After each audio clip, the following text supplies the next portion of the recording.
कहते हैं कि औरंगजेब और उसके सामने शास्त्रार्थ हुआ। सनातन के शीर्षस्थ जो ब्राह्मण थे, जगन्नाथ पंडित, उनका चला शास्त्रार्थ। और औरंगजेब ने ये कह दिया कि गंगा की बराबरी मक्का मदीना का जो नाला है उसमें बहने वाला पानी है। ध्यान से सुनो, हमारे सनातन की गंगा का बराबरी किससे कर दी? जो उनका सबसे श्रेष्ठ तीर्थ है, उसका नाम क्या है? Mecca Medina. वहां का जो एक नाला था उसमें बहने वाला जो पानी था, बोला कि गंगा में और इसमें कोई अंतर नहीं है। तो एकदम जगन्नाथ पंडित ने कहा तेरा दिमाग खराब हो रखा है, ये क्या बोल रहा है? कहां नाले का पानी और कहां मेरी मां भगवती गंगा का जल? हमारे यहाँ तो गंगा के पानी को पानी नहीं कहते, जल कहते हैं। जल वो कोई सामान्य जल नहीं है। अरे वो जल जब स्वर्ग से उतरा तो 60,000 पुरखे जो भगीरथ के प्रेत बन गए थे वो प्रेतत्व से देवत्व में बदल गए। इतनी बड़ी ताकत किसी जल में हो सकती है? तर्क पे तर्क, तर्क पे तर्क और तर्क पे तर्क, और आखिर में पंडित जगन्नाथ की जीत हुई। और आखिर में औरंगजेब के साथ जो शर्त थी, शर्त क्या लगा रखी थी कि अगर पंडित जगन्नाथ जीतेंगे तो औरंगजेब को अपनी बेटी का विवाह किसके साथ करना पड़ेगा? किसके साथ करना पड़ेगा? पंडित जी के साथ करना पड़ेगा, जगन्नाथ पंडित जी के साथ।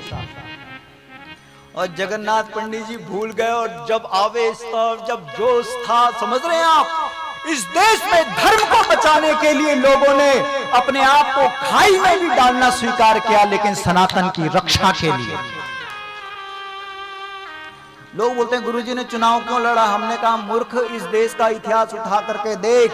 पंडित जगन्नाथ ने धर्म को बचाने के लिए अपने जो तर्क दिए, तर्क दे करके जब उन्होंने सनातन का झंडा फहराया, बाद में उनको पता लगा कि शर्त तो ये है कि जो जीतेगा वो मुसलमान की लड़की से शादी करेगा।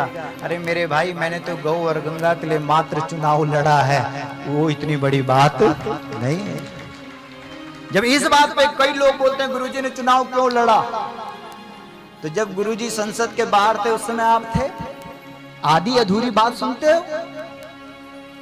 संसद के बाहर जब गुरुजी ने सांसदों को बोला कि गौ माता को राष्ट्रमाता बनाना है, तो सांसदों ने कहा कि हमारी ताकत नहीं है, तू स्वयं इसके अंदर घुस। तो गुरुजी ने कहा मैं घुसता हूं, और सबने रोक दिया, बोला इसके अंदर सामान्य आदमी नहीं जा सकता है, इसके अंदर वही जा सकता है जो सांसद होता है। तो गुरुजी को क्या पता कि उन्होंने कहा कोई बात नहीं, सांसद बन लेंगे। अरे 40 साल लगाए हैं धर्म और अध्यात्म का झंडा उठा करके पूरे उत्तराखंड में, घर घर में, और ऐसी ऐसी जगह हमने कथाएं कर रखी है जहां अभी तक कोई व्यक्ति पैदल नहीं जा सकता है, वहां भी हमने झंडा गाड़ा है। अगर हम कहेंगे कि मुझे धर्म की स्थापना करने के लिए अगर मुझे संसद के अंदर घुसना है और वहां गौ माता का और गंगा माता का झंडा फहराना है, तो कौन ऐसा व्यक्ति होगा जो हमको वोट नहीं देगा? और इस विचारधारा को लेकर के उन्होंने तुरंत लगभग 2 महीने के अंदर अंदर बोला कि हम चुनाव लड़ेंगे। और उसके बाद उन्होंने वोट किसके लिए मांगा? जोर से बोलो। अच्छा, चुप कौन हो रखा है जिसने वोट नहीं दिया? अब आ रही समझ में। अब कई लोग सोच रहे हैं कि हे भगवान, हमको तो पता ही नहीं था।